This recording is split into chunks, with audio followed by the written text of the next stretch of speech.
Okay, so we've got our tank sorted. Another requirement to think about when you're building or renovating a new home is your hot water requirements for your family. So we'll shoot over to Sean and we'll ask him what are the different types and what's the advantages and disadvantages of those. Yeah. Well, you've got multiple different types. So we've got the electric hot water systems, which are very feasible of obviously installation costs. Yeah. But then running costs over long periods of time, they do start to increase bills, but depending if you've got solar electricity to offset that, is one of your options. The other option, which is expensive to install but long term, it pays itself off, is evacuated solar tube hot water systems. Yeah. They're very efficient, very, very good systems, designed in Australia actually as well, and highly recommend going those ways. But it's, they're not cheap to install, but really good long term. And if with gas, I always recommend, if you're in a natural gas area, go with a natural gas instantaneous hot water system. Because the cost of gas is very, very cheap. The expense obviously is the connection fee, but if you've got a gas stove, heater points, and a gas hot water system, then it's a very cheap to install and cheap running costs. LPG hot waters are really good for, especially if you've got like cabins or stuff like that. Just smaller scale. Small scale. They're really good for that sort of one use thing. But long term, if you're going to be using LPG, I think it is an expensive gas running cost. So we might go back and expand on a few of those. So with your electric hot waters, they obviously come as a storage unit.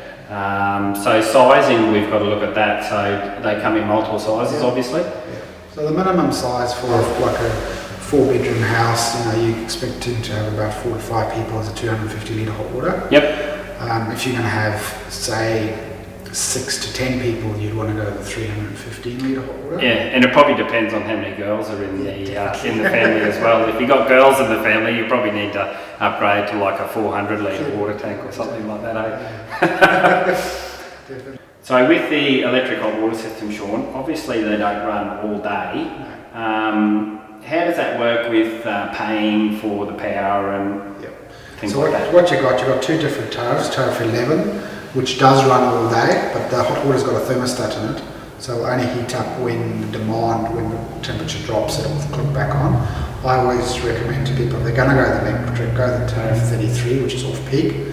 So it's heating the hot water up when the demand is not there at the moment, but there's enough capacity in the tank that you're not going to run out of hot water. And obviously those tanks are designed to keep the heat in, so you're not looking at heating that water up all the time. They're well insulated and really good quality hot waters. So then we, I suppose, move on to our solar ones.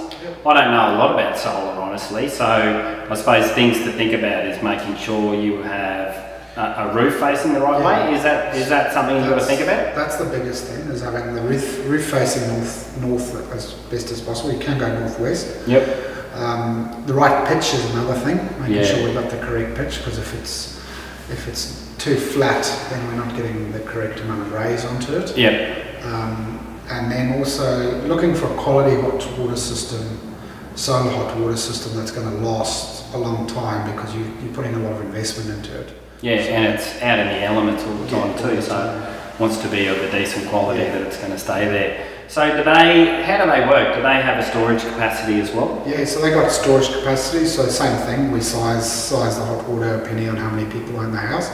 But we also then go to a table looking at the sun UV in that area, making sure we're sizing the panels or the tubes. These days we install tubes more than panels. Evacuated tube are very good. And so say for instance we're not getting a lot of sun. So it's been cloudy for a month. Obviously you won't be able to heat the water as efficiently, so does it have a backup or something like that? So if you're in a natural gas area, you can actually have a natural gas boosted hot water. But if you're not, and that's because obviously natural gas is cheaper than power, but if you're not in a natural gas area, you can go with electric boost, and it's a mid-element, so what it only does is it only boosts half the tank, and it's still relying that the rest of the tank is trying to get boosted by the sun as much as possible. That's good. I think we've covered that pretty well now. So we'll move on to gas hot waters. So we've got gas water in our house, and we've loved it because we've got natural gas where we are, and you're just heating up the water when you need it, pretty much, I suppose. You're not trying to store the water. But there's a few things to consider with that. And so, can you maybe go through a few things? With the gas, I like the gas. You can get gas hot waters in different sizes again. So you get like a 16 litre per minute, a 21 litre per minute, and a 26 litre per minute. And same thing, you size it on the amount of people that are using the unit at the same time. And with them, they're a lot easier to have 2 hot waters on either side of the house. Because you're not having much heat loss running a gas line, it's just running gas, not water. Yeah, because you've touched on that, that's something to really think about if you're designing a house and you don't have your bathrooms close to each other, is to have a hot water for each bathroom. You're looking at, for a small system, for a 16 litre a minute, you might be looking at $500 or something like that. So it's a cost-effective way to be able to heat water at each end of the house and not waste it while you're waiting for the water to come through when you've got a shower. And you can get control panels with them now, so you can set the temperature. So your wife likes it at 60 degrees and you want to have it at 43 degrees. So you can just set it to 43 and open only a hot tap. So you're only heating the water to the temperature that's required. And by doing that, you're not mixing hot and cold through a tempering valve.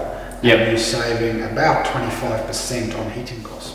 And we've put these in one of our houses before. And it's just like a little digital display that you can set up and down at your desired temperature, like you said, and then you just turn on full hot because the hot's already tempered to that temperature. It's a good idea, but you can only do that with the gas instantaneous ones.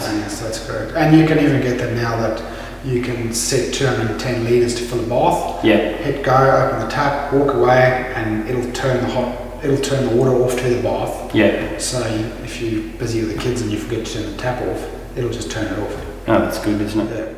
Another thing that we had to adjust when we went, because we used to have an electric hot water and we went to a gas instantaneous, was that you had to have so many litres of water running through the pipe to actually get the hot water to turn on.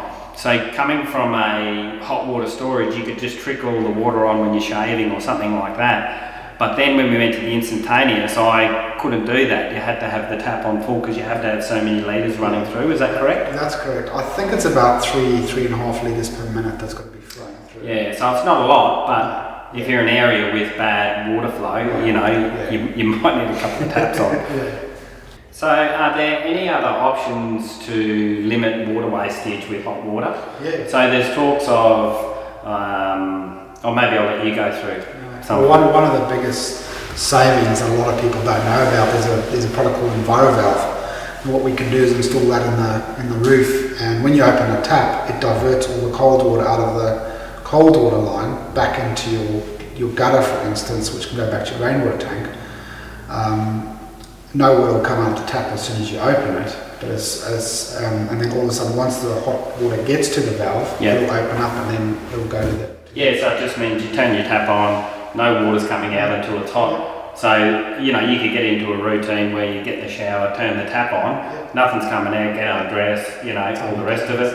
And then, by that stage, you probably have the water coming through. So that's a good option. Well, that's all we have for this instalment of what to expect when you're selecting. We'd like to thank Sean Barrett from Plumbing and Gas Australia for spending some time with us and just to chat about those few issues. So thanks very much, mate. Thank you, Carl. I really appreciate it. No worries.